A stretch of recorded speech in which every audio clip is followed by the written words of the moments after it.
Muy buenas noches. Una vez más, les damos la bienvenida aquí a esta nuestra reunión de estudio de la revista Espírita todos los jueves, coordinada, moderada por nuestro querido Pachito, como es habitual. Entonces, les damos la bienvenida. Pero antes, como siempre, vamos a hacer una plegaria, una oración para sintonizarnos con nuestra tarea de esta noche. Y queremos pedirle el favor a Carlos Arturo Rueda que nos vibre la oración de inicio, si eres tan amable. Con mucho gusto. Dejando todos los pensamientos diarios de la vida material, nos concentramos en nuestro estudio el día de hoy. Le pedimos al mundo espiritual superior, primeramente a nuestro Señor Dios Padre Celestial, por permitirnos estar en esta sala virtual, regocijándonos y aprendiendo día a día más, siendo glorificados nuestros espíritus por estas enseñanzas. Damos gracias a nuestro instructor de hoy, el hermano Pachito, que siempre con esa abnegación y ese deseo de servir nos da sus ideas, sus... Damos gracias a nuestro Señor Dios Padre de amor por esa bondad tan grande que tiene con nosotros. Bienvenidos, hermanos. Gracias, Señor Dios Padre de amor, y que así sea. Que así sea. Que así sea. Muchas gracias, Carlitos. Adelante, Pachito querido. Muy bien, mis hermanos queridos, por aquí andamos. Entonces compartimos pantalla. ¿Estamos viendo? Sí. Sí, señor. Bueno, hoy tenemos un reto muy interesante que es culminar la lectura del mes de mayo de 1858 y vamos a ver si alcanzamos algo muy bonito que viene enseguida para el mes de junio. El maestro Kardec se esmeraba cada día más en hacer cosas que sorprendieran y que favorecieran el objetivo de dar a conocer la doctrina espírita. En esa parte culminatoria del mes de mayo, página 145, se habla de el falso home y lo toma como unas variedades, como un conjunto de noticias varias, ¿sí? Para amenizar la publicación de este libro maravilloso que nos ilustra tanto. Dice Kardec en esta parte lo siguiente. Hace poco leíamos en los periódicos de Lyon el siguiente anuncio, igualmente fijado en los muros de la ciudad. Comillas. El señor Hume, el célebre medium americano que ha tenido el honor de hacer sus experiencias delante de su majestad, el emperador, dará a partir del jueves 1 de abril sesiones de espiritualismo en el Gran Teatro de Lyon. Producirá algunas apariciones, etcétera, etcétera. En el teatro estarán dispuestos algunos asientos para los señores médicos y sabios, a fin de que ellos puedan asegurarse que nada está preparado. Las sesiones serán variadas por las experiencias de la célebre vidente, la señora Tal, sonámbula, extralúcida, que reproducirá sucesivamente todos los sentimientos a voluntad de los espectadores. Precio de los lugares, 5 francos la primera clase, 3 francos la segunda. Estamos hablando de 1858. Esto es un platal, ¿no? Es el valor de las boletas.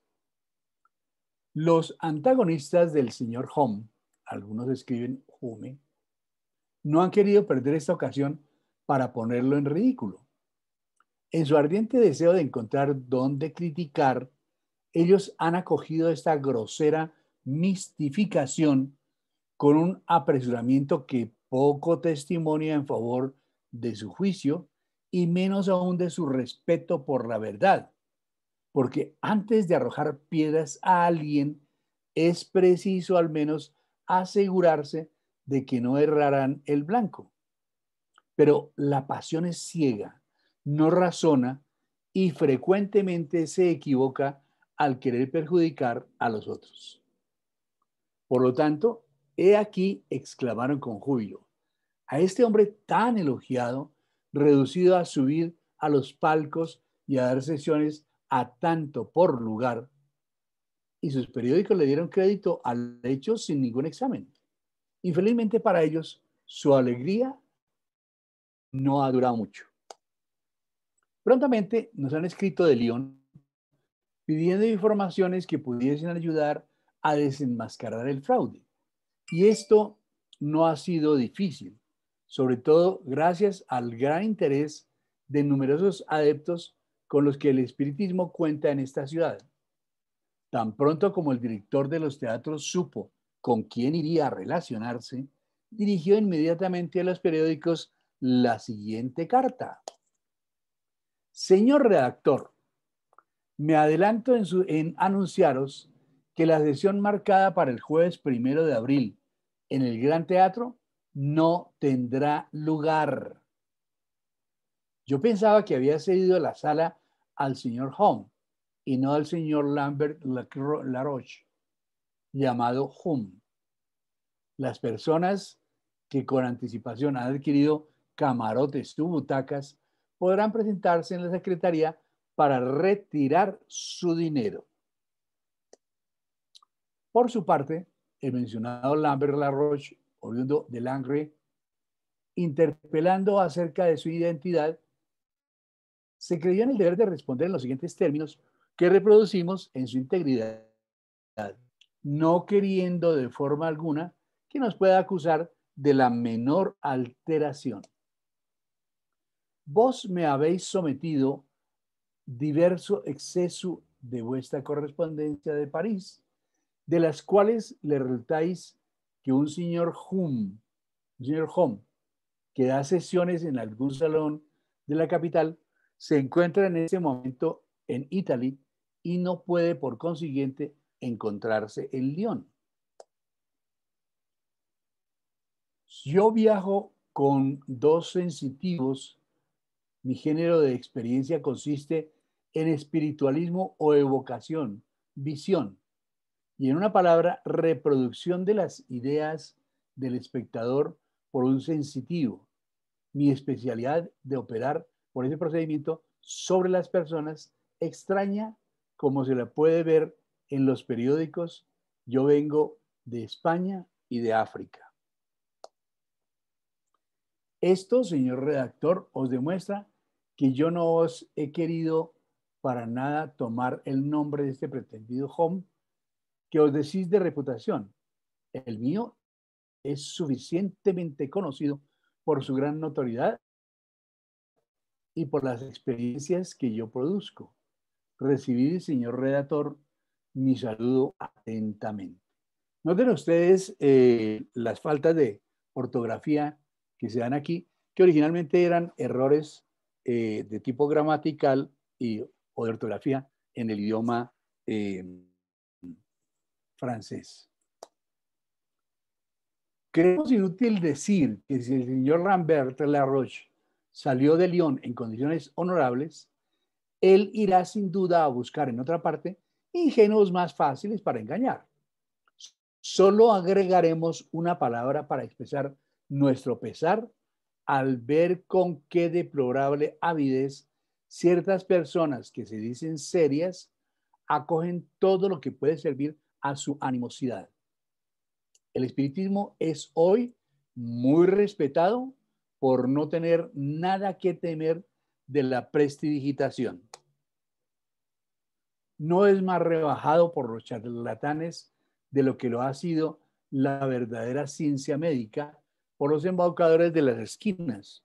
Por todas partes se encuentra, pero sobre todo entre las personas esclarecidas, afanosos y numerosos defensores que saben arrostrar la burla. Lejos de perjudicarlo, el caso de Lyon solo puede servir para su propagación al llamar la atención de los indecisos hacia la realidad. ¿Quién sabe si no ha sido provocado con ese objetivo por un poder superior? ¿quién puede vanagloriarse de sondar los caminos de la providencia? No obstante, en cuanto a los adversarios, que se les permita reír, pero no calumniar. Algunos años más y veremos quién tendrá la última palabra. Si es lógico dudar de lo que no se conoce, es siempre imprudente tachar de falso las ideas nuevas que tarde o temprano pueden dar un humillante desmentido a nuestra perspicacia. La historia está ahí para demostrarlo. Aquellos que en su orgullo tienen piedad de los adeptos de la doctrina espírita, están pues tan alto como creen. Esos espíritus de los cuales se burlan prescriben hacer el bien e incluso defienden que se ame a los enemigos. Nos dicen que nos rebajamos al desear el mal. Por lo tanto, ¿cuál es más elevado? ¿El que busca hacer el mal o el que no guarda en su corazón ni odio ni rencor? Qué interesante esto, ¿no? Yo quiero repetir esta frase que es memorable, ¿no? ¿Cuál es más elevado? ¿El que busca hacer el mal o el que no guarda en su corazón ni odio ni rencor? Hace poco que el señor Home hubo regresado a París, pero en breve él debe partir hacia Escocia y de allí dirigirse a San Petersburgo. Hasta aquí, la Independiente de la Charente, el Independiente de Charente Inferior citaba en el mes de marzo último el siguiente caso que habría sucedido. Este es otro caso, ¿no? Acuérdense que estamos hablando de variedades. Hablemos hasta ahí del señor Home. ¿Quién tiene algún comentario? ¿Aló? Que como siempre es más fácil calumniar que investigar primero, y como lo que estaban eran ansiosos por echarle arena al espiritismo de alguna forma, no hubo ningún tipo de investigación si en realidad iba a ser el señor Home o otra persona que utilizaba un seudónimo muy parecido. Ajá. Con intención o sin no, pero se ve en el fondo que hubo alguna cierta intención, por lo menos de hacer caer en error al director del teatro, al dueño del teatro cuando lo contrataron. Claro, claro. La estrategia era muy interesante, ¿no? Traer a un fulano que no tiene obviamente las capacidades del señor Home, ponerlo en entredicho que sí, no es Home, sino Hum, y a la postre, pues obviamente ese hombre iría a quedar mal, y entonces se haría el pregón de que el señor Home fue el que quedó mal. Miren la estrategia tan bárbara, ¿no? Es algo muy, muy maquiavélico, pero gracias a Dios, la buena reputación del señor Home no permitió que ese fraude se diera, porque lo que querían los enemigos de Home era desprestigiarlo, básicamente, hacerlo quedar en ridículo, ¿no? Efectivamente. Muy bien. ¿Quién tiene otro comentario sobre esto? Gracias a Dios esto no sucede hoy en el siglo XXI. ¿No les parece? ¿Aló? Comentarios. Dora, ¿qué piensas? Sí, claro, hoy en día se sucede también todas esas cosas de intrigas y de tratar a ver cómo hacen caer a la gente, que ven que la persona va por el buen camino y no hayan cómo hacerle la zancadilla. Hoy en Claro. día también se da todo eso, pero vea qué esclarecimiento ahí que nos dan porque no pudieron hacerle el mal al señor Horn. Ajá. Sí, sería eso. Sí, hay algo que es bien importante.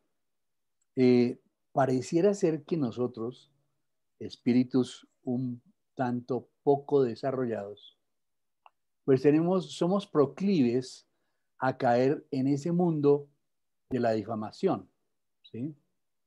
Del desprestigio de la gente.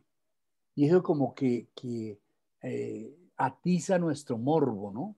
Cuando logramos que alguien se hable de alguien o se cuente el chisme de alguien o cosas de ese estilo, pues como que eso es lo que más vende. Lo que Hoy en endulza los día, oídos. sí, hoy en día hay un ejercicio muy interesante de hacer, ¿no? Coger un periódico, por ejemplo, ¿sí? Coger el periódico del día y mirar cuáles son las noticias positivas frente a las noticias negativas. Interesante, ¿no? Ese es Sí. un cuento bien interesante. Simplemente tome con un chulito, ¿no? Esta noticia es positiva, esta es negativa, esta es positiva, esta es negativa. ¿Qué creen ustedes que pase?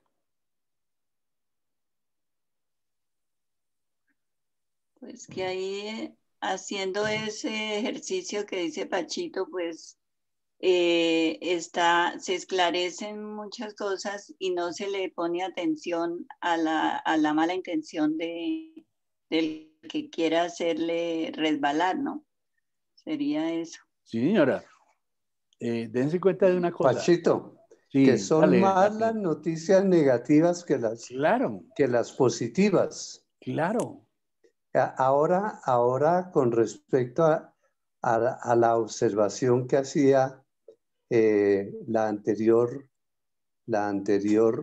cibernauta, es que con esta pandemia ha habido en las redes una cantidad de difamaciones en contra de la vacuna que han Mira, hecho que muchas personas no quieran vacunarse por esas noticias que carecen de validez, de un valor científico.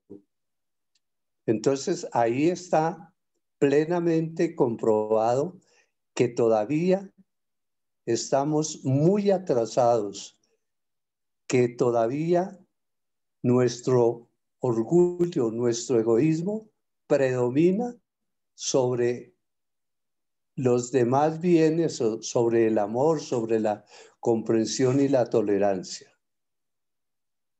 en algún momento una emisora local aquí en Bogotá se rebeló contra esto. Digo, no, un noticiero no debe ser así. Un noticiero no debe ser de tragedias, de monstruosidades, de cosas de ese estilo.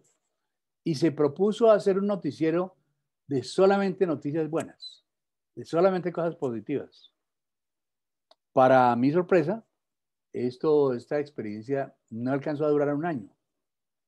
Cuando al empresario de esta emisora lo cuestionaron qué había pasado con el noticiero positivo que ellos habían hecho con tanto honor y habían divulgado no sé cuántas, ¿por qué se había acabado? Y la respuesta fue muy triste, ¿no? El empresario dijo, no, pues que lamentablemente el noticiero no vendía. La gente no compra ese tipo de cosas. Eh, quieren es el noticiero común y corriente, el vulgar noticiero de siempre, donde siempre está la tragedia, la burla, las cosas. Y eso es lo que somos, ¿no? Igual, el mismo ejercicio que se hace en la prensa, tómenle ustedes en los WhatsApps. Entonces hay una cantidad de gente que saca lo que llaman hoy en día en la tecnología los fake news, las noticias falsas. Y miren ustedes cómo eso mueve gente en cantidades, ¿sí? Hubo aquí una youtuber, ¿cierto? Muy famosa, que para hacerse notar salió y destrozó una estación de Transmilenio, ¿sí? Pues curiosamente, en la publicación de ese noticiero o de ese evento, de ella destruyendo las estaciones de Transmilenio, le centuplicaron el, los likes, las visualizaciones. Entonces se le disparó a eso obviamente eso era lo que ella pretendía. Al final, pues sí, tuvo que pagarle algo a la ley, pero nunca lo que generó eso, ¿no? Y ejemplos de eso habría miles. Entonces, aquí habría una enseñanza para los espíritas ante ese mar de elementos negativos, ese mal de chismes escritos en las redes sociales, ante todas esas pretensiones de desprestigio frente a los personajes. ¿Qué deberíamos hacer los espíritas? ¿Aló? No caer en ese juego, para nada. Tenemos que analizar siempre primero, como estamos viendo en este mismo ejemplo. Como estaba Bien. diciendo Danilo con respecto a la vacuna, no podemos ser multiplicadores de algo donde tenemos que aplicar el raciocinio como lo aplicamos igual en el espiritismo, aplicar Claro. la razón. Lo mismo pensaban con la vacuna de la polio, con diferentes vacunas en el pasado, No, sí, claro. Claro. y todavía queda gente así. Eso está como en nuestra naturaleza. Entonces, caigamos en cuenta, nosotros ya tenemos un conocimiento y algunos un conocimiento avanzado sobre lo que la doctrina espírita nos ayuda a dilucidar. No podemos caer en esa misma trampa, ¿no es cierto? Yo creo que nosotros en nuestro diario vivir tenemos que aprender a razonar más y frente a la credibilidad tenemos que actuar en términos de la fe razonada. No podemos tragar entero lo que cualquier tonto nos esté indilgando, nos esté contando, sino hay que cuestionar. Siempre hay que mirar las dos partes del acontecimiento, ¿cierto? Del victimario y de la víctima.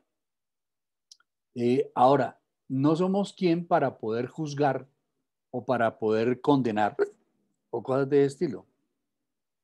Lo que tenemos que entender es que andamos entre un conjunto de espíritas como nosotros, que somos todavía muy atrasados. Estamos en un planeta de expiación y de pruebas. No podemos adoptar esas posiciones del ser el ángel vengador que saca la espada de fuego y consume lo que sea. No, no podemos hacer eso. Y es bien importante actuar con perfecta objetividad.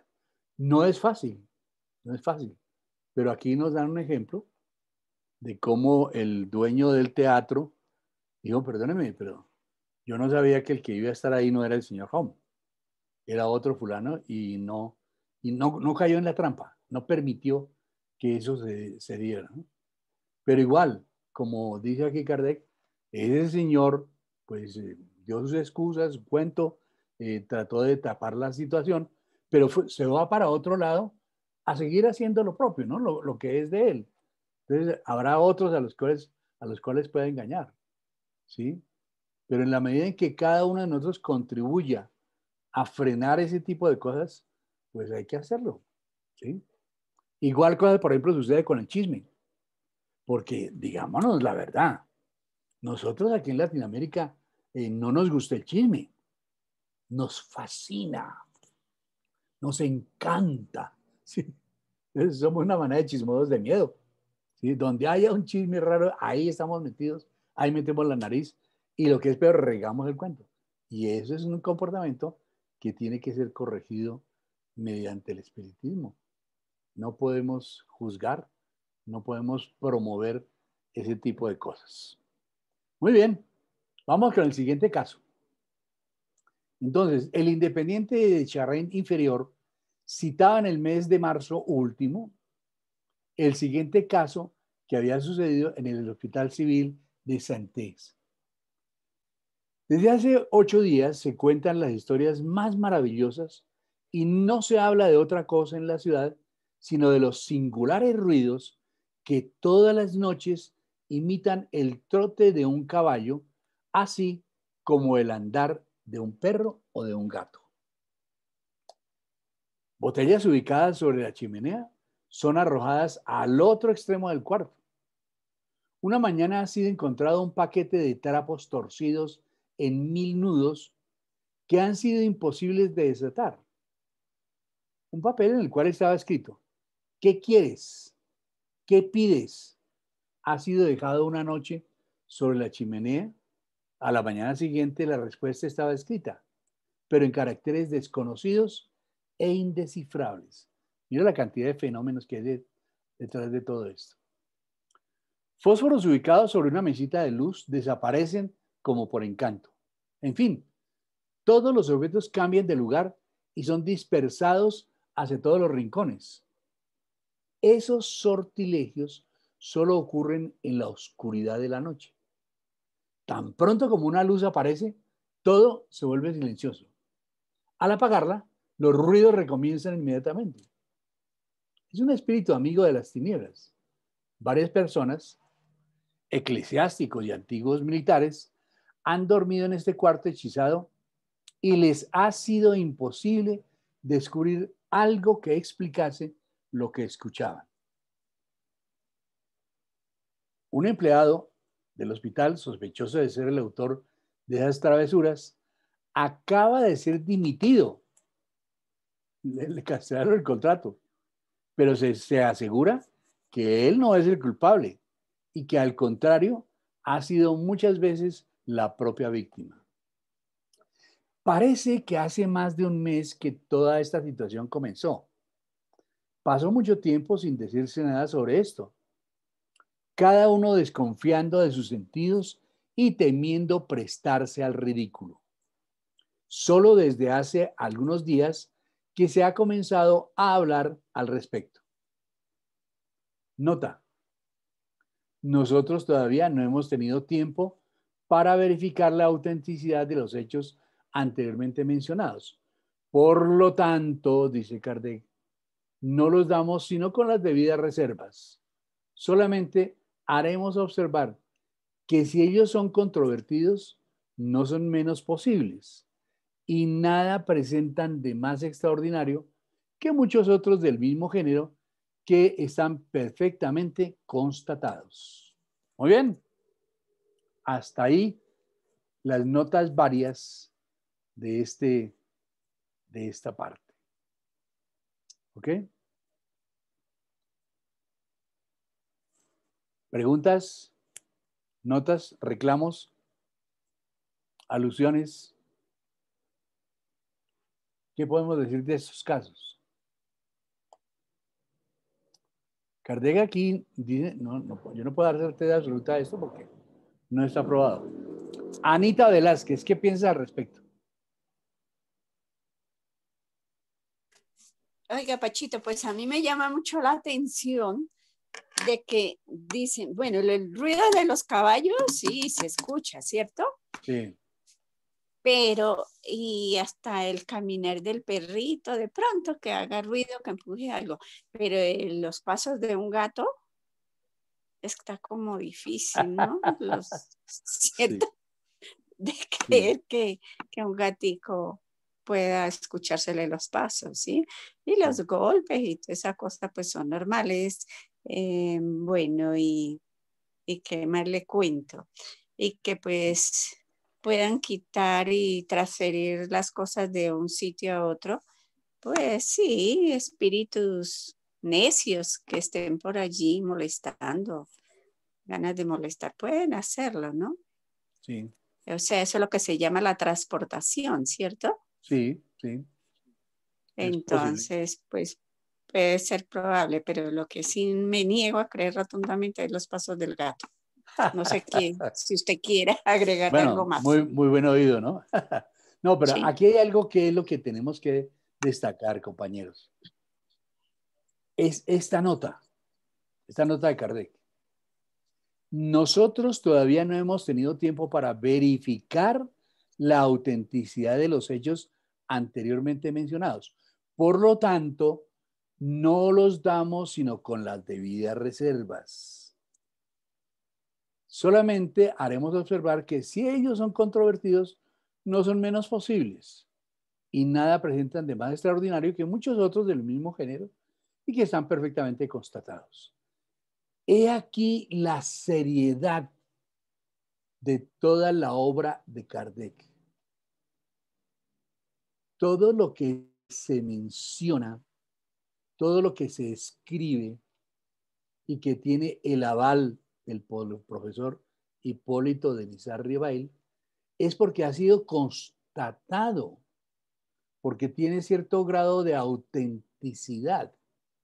Mientras él no verificaba los hechos, los mencionaba, pero no les daba la certeza, sino como dice aquí, los da por enterado, pero con las reservas del caso. Esto es bien importante para la totalidad de la obra. Kardec, todo lo que publicaba que fuera proveniente del mundo espiritual o de hechos que fueran provenientes del mundo material, los constataba, los verificaba y no se atrevía a dar un juicio determinado si no tenía la certeza absoluta. Esto, mis queridos amigos, es lo que garantiza perfectamente que las obras fundamentales de Allan Kardec, todo lo que él escribía, tenía la seriedad y la autenticidad necesaria para entender que tenía un origen válido y que con certeza era real lo que había acontecido. Eso es bien importante, porque nosotros hemos encontrado, por ejemplo, obras que se dicen mediúnicas, ¿sí? Y que mencionan cosas extrañas, raras, cosas, ¿sí? Pero se afirman con cierto grado de certeza de que eso fue así, no sé cuántas y tal. Pero no hay ninguna seriedad en lo dicho. Tantos libros espiritualistas, libros que se dicen mediúmnicos, han sido publicados y que dicen una cantidad de cosas y mencionan una cantidad de hechos y de acontecimientos, pero que no tienen ese grado auténtico que tiene la doctrina espírita codificada por Allan Kardec. Es bien importante. Y eso tiene que ser algo que tengamos en cuenta también nosotros. Hay muchas obras que se dicen por el medium fulanito de tal y por el espíritu sutanito, ¿cierto? Pero la pregunta es, bueno, cuando se dan unos testimonios, se dan unos mensajes que no tienen la autenticidad suficiente, pues tenemos que tomarlos también con el mismo grado de reserva, ¿no? Entonces, bien importante eso. He ahí la importancia de centrarnos en nuestro estudio, primero que nada, en los libros de la codificación, porque eso sí tiene toda la seriedad, la autenticidad de que el contenido de ahí es de Kardec con la seriedad correspondientes o es del espíritu de verdad. Entonces, esto es bien importante manejarlo en todas las obras o en todos los acontecimientos que nos suceden. Lo mismo, ¿no? Digamos, en las conferencias que nos dictan, cosas de estilo, pues hay que tomar las cosas pues a la luz de la razón y siempre con base en la doctrina espírita. Es bien importante. Hoy por hoy, en pleno siglo XXI, pues son muchísimos los conocimientos, muchísimos los planteamientos que se hacen y seguramente que hay muchas cosas que tendrán cierto grado de seriedad, pero mientras no se tenga esa constatación seria, esa autenticidad como lo tiene la doctrina espírita, pues tenemos que tomarlo con la reserva correspondiente. Muy bien. Entremos en este tema, que es muy cortito, pero una descripción interesante de la Sociedad Parisiense de Estudios Espíritas. Dice así, fue fundada en París el 1 de abril de 1858. 1 de abril de 1858. Y autorizada por decreto del señor prefecto de policía, según dictamen de su excelencia el señor ministro del Interior y de Seguridad General, en la fecha del 13 de abril de 1858. Es decir, entre el 1 de abril, que fue la fundación, y la aprobación que se llevó a cabo el 13 de abril, ese es un tránsito de legalización. Pero la fecha de fundación reconocida es el 1 de abril. La extensión, por así decirlo, universal, que a cada día toman las creencias espíritas, hacía desear vivamente la creación de un centro regular de observaciones. Mire la descripción que se hace de esta organización. Un centro regular de observaciones. De alguna manera, esta laguna acaba de ser llenada. La sociedad, cuya formación no somos felices de anunciar, compuesta exclusivamente por personas serias, exentas de prevención y animadas del sincero deseo de esclarecerse, desde un principio contó entre sus adeptos con eminentes nombres por su saber, por eminentes hombres por su saber y por su posición social. Estamos convencidos de que ella es llamada a prestar indiscutibles servicios para la constatación de la verdad. Miren lo que el objetivo fundamental. Su reglamento orgánico le asegura homogeneidad, sin la cual no hay vitalidad posible. Está basada en la experiencia de hombres y de cosas, en el conocimiento de las condiciones necesarias a las observaciones que hacen el objeto de sus observaciones. Al venir a París, los visitantes que se interesen por la doctrina espírita encontrarán así un centro al cual podrán dirigirse para informarse y donde podrán comunicar sus propias observaciones. Aquí la publicación original hace una serie de llamados. Déjeme, yo me devuelvo un poquito. Creo que es de las 150 en adelante. 150, a ver si la tomamos aquí. 150. Observaciones.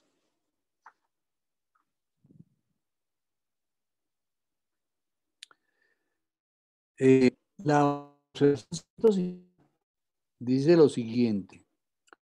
Poco antes de la fecha en que se fundó la Sociedad Parisiense de Estudios Espíritas, exactamente el 14 de enero de 1858, hubo un revolucionario nacionalista y conspirador italiano llamado Félix Orsini.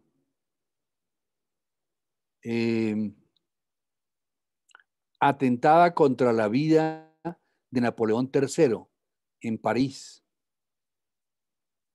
que por poco no fue asesinado, y aunque Orsini fue defendido por Jules en Lyon,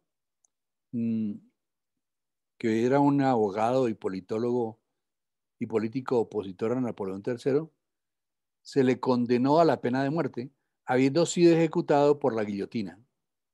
Este episodio provocó la sanción de la Ley de Seguridad General que facultaba al ministro del Interior a trasladar o desterrar a cualquier ciudadano francés que fuese reconocido culpable de conspirar contra la seguridad del Estado. Era una ley rigurosa que solo se derogó años después, en 1870. Los tiempos que corrían eran de convulsión política. Francia estaba bajo la reciente ley de seguridad, el 19 de febrero de 1858, sancionada a raíz de aquel atentado. El estatuto social de la Sociedad de París debía ser sometido a las autoridades bajo este severo régimen que ante nuevas ideas pues defendían su atención sobre el objeto y nómina de los componentes. Al respecto, dejemos hablar al propio Allan Kardec. Comillas, dice Kardec. Entonces se hizo necesario obtener una autorización legal para evitar problemas con las autoridades. El señor Dufault, que conocía personalmente al prefecto de policía, se encargó de la petición. La autorización dependía también del ministro del Interior, que en aquel entonces era el general X, quien, sin que lo supiéramos, simpatizaba con nuestras ideas, sin conocerlas completamente, y gracias a su influencia, la autorización pudo ser conseguida en 15 días, que de seguir el trámite usual hubiera llevado 3 meses. Vale acotar que el señor Dufault le dio garantías al prefecto de que la Sociedad Espiritista de París tenía carácter apolítico. Por otro lado, el diccionario enciclopédico Guillet se refiere a Félix Orsini como un patriota italiano, diputado en la Constituyente de Roma de 1849, que al caer la República se refugió en París. En 1858 atentó contra Napoleón III por restablecido la autoridad del Papa en los estados pontificios. Orsini fue guillotinado el 13 de marzo de 1858 y sobre el señor Dufault, bueno, aquí hay unas acotaciones, unas citas sobre el señor Dufault de la Sociedad Espírita Parisiense de Estudios Espíritas, fundada en París el 1 de abril de 1858. Muy bien, yo quiero llamar la atención aquí sobre varias cosas, pero antes quiero escuchar la opinión o las aportaciones de nuestros hermanos. ¿Quién tiene algo que acotar sobre estos primeros días de la Sociedad Parisiense de Estudios Espíritas? ¿Aló? ¿Dónde están los mudos? Augusto, ¿qué piensas, muchacho?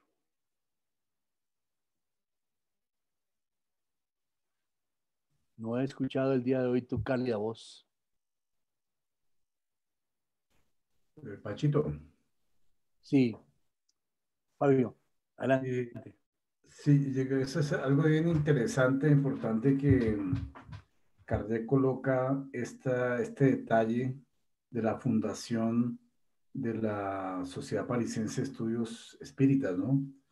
Porque ahí nos podemos dar cuenta el ejemplo de la dedicación, del trabajo que él tenía, no solamente en los años previos o meses previos a la publicación del libro de los Espíritus, que fue en abril de 1857, sino que transcurrió casi 7 meses, el 1 de enero de ese año 1858 funda la Revista Espírita, esta que estamos estudiando, ¿no? Sí. Y apenas unos meses después ya estaba fundando el primer centro espírita, o sea, la Sociedad Parisiense de Estudios Espíritas, que él veía pues esa necesidad, como dice ahí, para recibir las personas. Y más adelante en ese numeral por ahí dice que él recibía anualmente entre 1.200 a 1.500, algo así, personas por año. Entonces es algo realmente que uno se queda un poco perplejo. ¿Cómo le quedaba tiempo a Kardec para tantas cosas, no?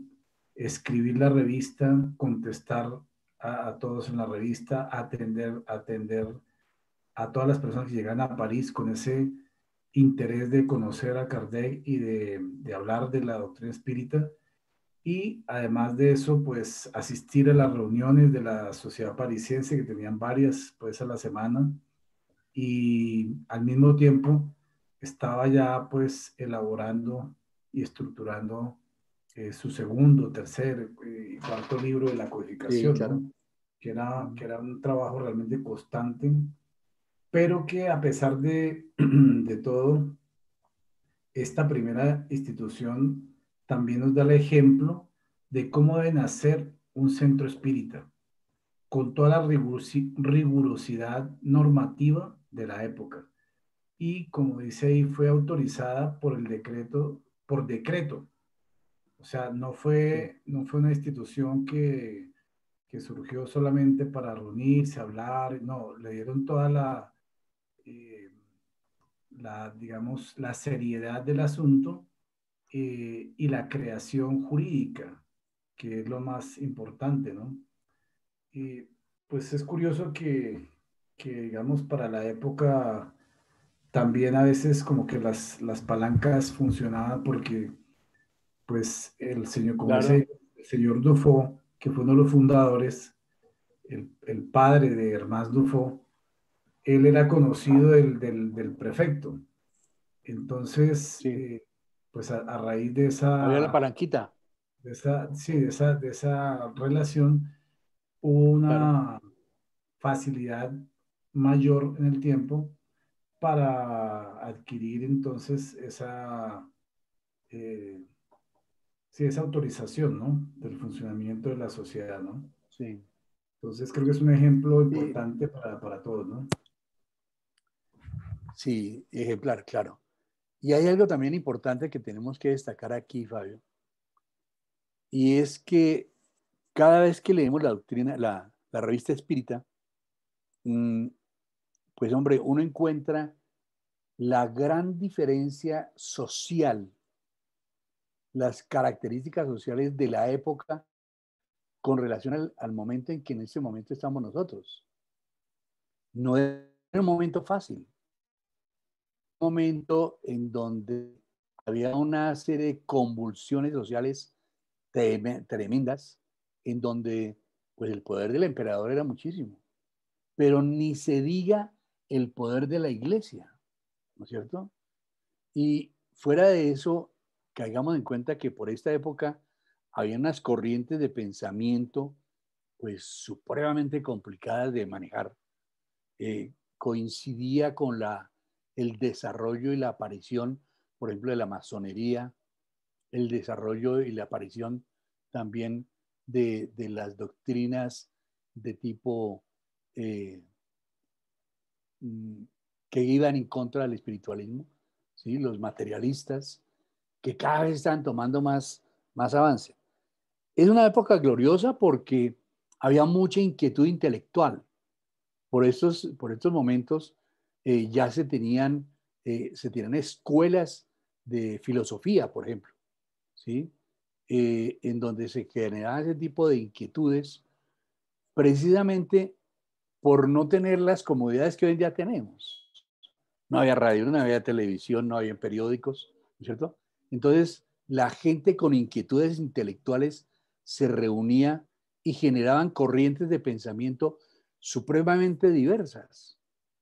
Y cuando aparecía una nueva tendencia, como era el caso de la doctrina espírita, pues tenía que vencer una cantidad de obstáculos tremendos.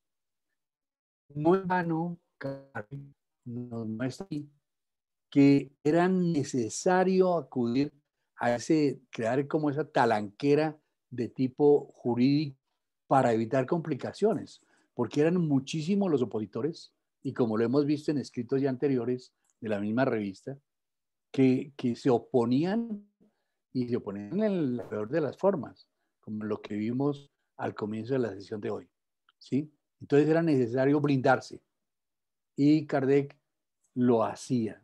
Como dice Fabio, ¿a qué horas? No sabemos, pero lo hacía y lo hacía bien. Nos quedan unos minuticos para que comentemos también algunos elementos de aquí, la 151, la nota 151. Dice así, ver obras póstumas de Allan Kardec. Por otro lado, con referencia a los eminentes hombres y mujeres que han hecho parte de la Sociedad Parisiense de Estudios Espíritas, tener a bien consultar la interesante obra La Sociedad de París, en donde el prestigioso historiador espírita argentino Florentino Barrera realiza una lista por orden alfabético de los miembros titulares y libres que participaron en la Sociedad Espírita de París entre 1858 y 1869, así como de los médiums y corresponsales nacionales y extranjeros de la Revista Espírita y la Sociedad Parisiense de Estudios Espíritas, fundada en París el 1 de abril de 1858. Entonces, muy interesante, ¿no? Las eminencias que por allí pasaron y que se preocuparon de mantener vigente el conocimiento de la doctrina espírita.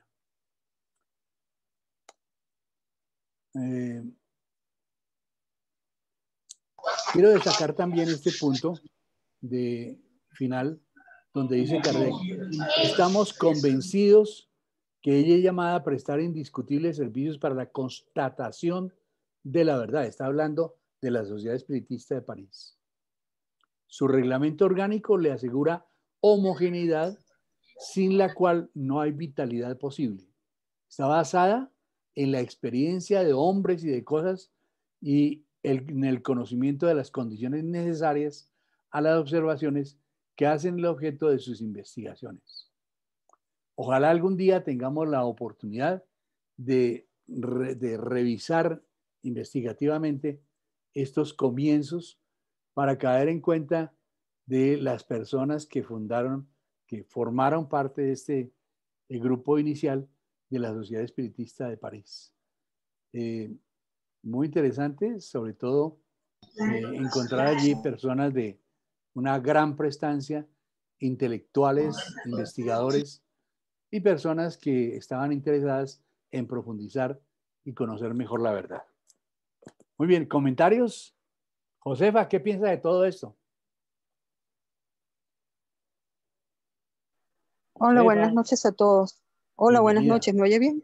Sí, te oímos muy bien, sí. Pues me llamó la atención el tema de los adversarios. Empezando la lectura, mencionaban a los adversarios de Home. Sí. Y bueno, eso me deja con curiosidad. Más no me voy a detener ahí. Sin embargo, quienes salen al paso son los mismos espíritas que abordan al director del teatro y es quien le manda entonces una carta al redactor de los periódicos, etc. Entonces ahí hay toda una estrategia muy bien montada, ¿verdad? Sí. Fue relativamente fácil para los espíritas, pues, encarar esta situación. Mas no es lo mismo con el señor del segundo caso, pues simplemente lo votaron, lo creyeron culpable de todas esas cosas y lo votaron y no hubo mayor cuestionamiento. Sí. Aunque Kardec en alguna parte dice que se ocuparán de eso con más tiempo o algo así.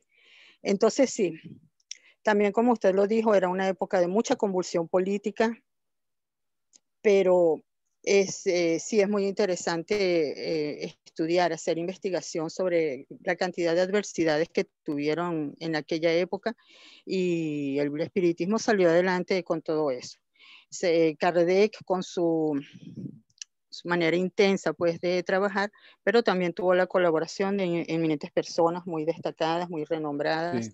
Y eso sin duda alguna es un ejemplo que debe ser inspirador para las casas espíritas, para las federaciones espíritas en cualquier parte donde se encuentren, porque si tomamos inclusive cada uno de nuestros países, unos por aquí, otros por allá, en todos vamos a ver adversidades muy parecidas, pues, de distintos tipos, pero en el fondo adversidades, y hay que saber darles frente.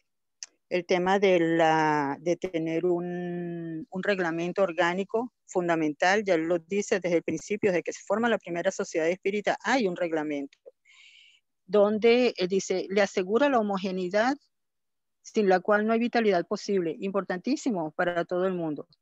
Claro. Inclusive más adelante, en esa invitación bonita que él dice, al venir a París, los visitantes que se interesen por la doctrina espírita encontrarán así un centro al cual podrán dirigirse para informarse y donde podrán comunicar sus propias observaciones. No andar, digamos, regando cuentos por ahí en la calle o algo por el estilo, sino que el centro espírita debe estar siempre abierto justamente para recibir observaciones pues de toda índole. Claro. Ese es mi comentario. Muy bien, muchas gracias. Muy buenos comentarios. Bueno, compañeros, les tengo una noticia espectacular. Esa noticia es esta. La próxima vez que nos reunamos, vamos a reunirnos alrededor de junio de 1858. Es ya el 6º mes que Kardec publica este libro maravilloso, esta revista espírita. Contenidos espectaculares, pero eso será tema dentro de 8 días con todo lo emocionante que esto representa. Les agradezco muchísimo y Dios mediante nos vemos en 8 días. Muchas gracias, Pachito, por la reunión de estudio esta noche. Y pues claro que nos queda abierto el tema muy interesante para encontrarnos con esta nueva época, con esta época de este estudio que es fascinante, ¿no? Ahora iniciar este nuevo capítulo. Entonces, si no hay alguien más de pronto quiere agregar algo, hacer un comentario, que tenga alguna inquietud respecto al tema, pues está el micrófono abierto o en el chat si desean plantearla para que Pachito la resuelva y nos retroalimentemos. O si no, pues estaremos haciendo nuestra oración de cierre.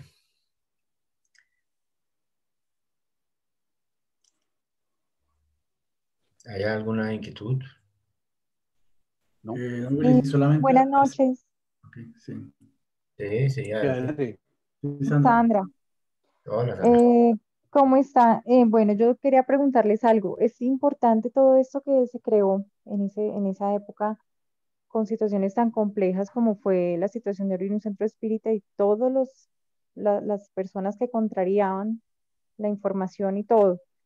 Esa información, una vez cerrado el centro espírita, ¿en dónde quedó? O sea, ¿se perdió, se llevó a un sitio especial en París o el espiritismo lo manejó otra vez en la misma Francia o se fue hacia otros países? No, la documentación final quedó en París y la prueba es que hoy en día en los archivos generales de Francia, la biblioteca central, digámoslo así, de Francia, se consigue la información sobre esto, lo que queda escrito. Las comunicaciones de Allan Kardec, pues la gran mayoría han sido publicadas, han sido repetidas, etc. Ejemplo maravilloso de esta pregunta que tú nos haces esta noche es Simoni Primato. Simoni es, yo creo, hoy por hoy, una de las mejores investigadoras que tenemos en el movimiento espírita. Estuvo haciendo un trabajo muy, muy concienzudo acerca de el libro la Génesis, Pachito. La Génesis. Y ella tenía precisamente, con base en la información recopilada de las fuentes que no eran muy conocidas, se fue a París, investigó, averiguó, etcétera, y encontró una cantidad de información. Quiero llamar la atención también en una cosa muy interesante. Durante muchísimo tiempo, los espíritas colombianos teníamos una reciente noticia del espiritismo en Colombia, digamos no más de un siglo, cosas de estilo. No había información, yo creo que de los años 40 en adelante o algo así, ¿sí? Y recientemente la Confecol ha logrado que uno de sus colaboradores, uno de los aliados de este centro espírita, hizo una investigación muy sesuda y para sorpresa encontró también en las bibliotecas y en otros centros información de unos personajes que no conocíamos, en los que no teníamos noticias, etcétera, porque la información no se pierde. Es bien importante. Habrá buscarla, habrá que investigar o lo que sea, pero la información está ahí y poco a poco se nos va clarificando los conceptos. Por más que ahora el mundo espiritual pues, mantiene también, nos mantiene actualizados a través de la mediunidad, recibimos también mensajes y cosas, que es lo que ha venido sucediendo con las obras complementarias espíritas. ¿Sí? De forma tal que información es toda la que hay. Nos falta esta vida, tiempo, para poder dar toda la información que realmente tenemos sobre la doctrina espírita. Nada de eso se ha perdido. Sí. Gracias, Pachito. Si es que con tantas cartas y correos que se recibían, que él incluso, o sea, es sorprendente cómo pudo llegar a contestarle a todo el mundo, tantas notificaciones que llegarían, pues por eso te preguntaba, porque me imagino lo interesante que hubiera sido o que es poder ver una carta de él de esa época. Si no, sí hay. Y ahora, él contaba con una ayuda espectacular que ojalá la tuviéramos todos, que es su esposa. Es una mujer súper inteligente, igual de consagrada, amorosa, todo un personaje, ¿no? Que le ayuda en cantidades. Hasta aún después de que él desencarnó, ¿no? Es bien importante. Entonces, ojalá tengamos algún día la oportunidad de hacer un análisis detallado de la vida de ella. Sí. Bueno, de pronto alguien más. Yo creo que para complementar, Pachito, hay un libro que es de pronto no tan estudiado, que es el de obras póstumas, ¿no? No obstante, Sí. ahí se plasmaron muchas cosas de estudios de Kardec, que es interesante analizarlo, ¿no? Yo pienso que también la pregunta de Sandra, toda la documentación, yo la pienso en mi opinión que la parte legal y demás de lo que es el funcionamiento del centro espírita, pues debe estar en los anaqueles los anales en los anales, gracias Pachito, de ese país, porque pues es tan importante y aclarar por eso la seriedad que le dio el espiritismo Kardec, porque la sociedad se fundó legalmente constituida, entonces ellos tenían que cumplir con todos los requerimientos de ley, claro. Y eso hace que quede en el registro histórico de las instituciones gubernamentales que regulaban todos estos movimientos, pues allá en algún archivo, ¿no? En la parte legal, ya en la parte de los estudios de todo lo que hacía la sociedad, pues hay mucho, hay en la revista Espírita que estamos estudiando eso, hay bastante información. Claro.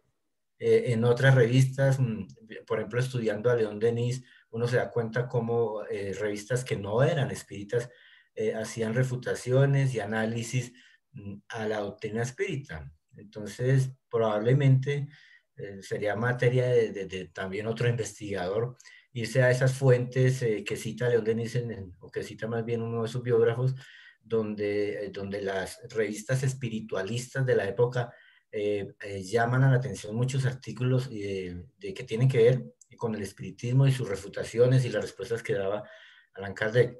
Obviamente, pues la revista espírita que Kardec fundó, pero había otras que no eran espíritas, periódicos de la época, sí, claro, donde se hacían todos estos debates respecto a los postulados de la doctrina espírita. Entonces, probablemente en esas publicaciones haya quedado el registro de mucho trabajo que claro, fue claro. en esa época, ¿no? Sería Sí, es interesante investigar todo eso de esa época. Muy bien. Muy bien. El último detalle, creo que Pachito no se alcanzó a leer algo, el ítem 153. No alcancé a leer, ¿no? Que hace Baldovino, que es el traductor de estas originales de la revista espírita del francés al español, ¿no? Y en ese ítem 153 él al final establece, dice: al respecto, existe un dato muy interesante acerca de las visitas doctrinarias realizadas al codificador. El espiritismo había progresado rápidamente. Un creciente número de visitantes franceses y extranjeros iban a su casa, número que alrededor del año 1862 ascendía de 1.200 a 1.500 anualmente. Recibía Kardec entre 1.200 a 1.500 personas en el año. Eso es una cifra realmente notable, digamos, para distribuirla en meses, en días y en horas. ¿Cuántas personas realmente se multiplicaban para atender con esa dedicación? Yo creo que visto de esta forma, sin lugar a dudas, pues él no fue solamente el codificador, sino el mayor divulgador de la doctrina. Sí, claro. Sin lugar a dudas. Muy bien. ¿Alguien más tiene de pronto alguna otra inquietud o comentario que aporte que quiera compartir? ¿O todo está ya consumado? Bueno, pues entonces le damos las gracias, Pachito, una vez más por este estudio enriquecedor de esta noche. Los esperamos una vez más el próximo jueves, pero antes vamos a hacer nuestra oración de cierre. ¿Hay alguna voluntaria o voluntario que desee hacer la oración de cierre? ¿O toca a dedo?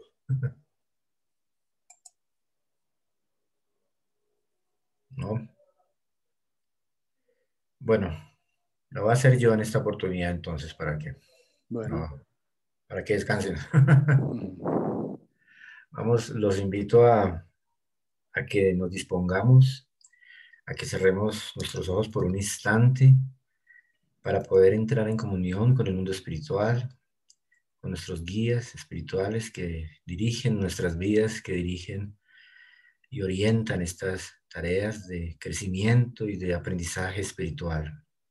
Elevemos todo nuestro pensamiento a Dios, al Maestro Jesús, para darle gracias por estos momentos. Gracias, Señor, porque hoy nos permites encontrarnos una vez más aquí en tu nombre para poder adquirir un conocimiento que nos permita comprender mejor estas realidades espirituales, asimilarlas a nuestro diario vivir. Señor, hoy oramos para que tu bondad descienda sobre nuestro planeta Tierra, el cual está pasando por momentos difíciles, producto de su estado en que se encuentra evolutivo, pero comprendiendo que también es necesario para nuestro progreso espiritual. Acompáñanos, Maestro Jesús, en este tránsito y danos fuerzas para continuar firmes en nuestros propósitos. Que a través de todo este encuentro fraternal de estudio podamos fortalecer nuestras voluntades, nuestra vida, y que al terminar estas reuniones, en nuestro diario vivir, podamos asimilarlas para comprender mejor todo lo que sucede a nuestro alrededor. Acompáñanos, querido Maestro Jesús, acompaña a nuestros seres queridos, nuestras familias, ampáranos, protégenos y oriéntanos siempre, pero que la voluntad de Dios se haga siempre por encima de todos nuestros deseos y satisfacciones. Gracias una vez más a Dios por la vida, al Maestro Jesús por ser nuestro modelo y guía, a nuestros guías y mentores espirituales por el esfuerzo que realizan para mantenernos y continuar firmes en nuestro proceso de aprendizaje y transformación moral. Que la bondad del Maestro Jesús y su ejemplo guíen nuestros caminos hoy, mañana y siempre. Que así sea, Señor. Que así sea.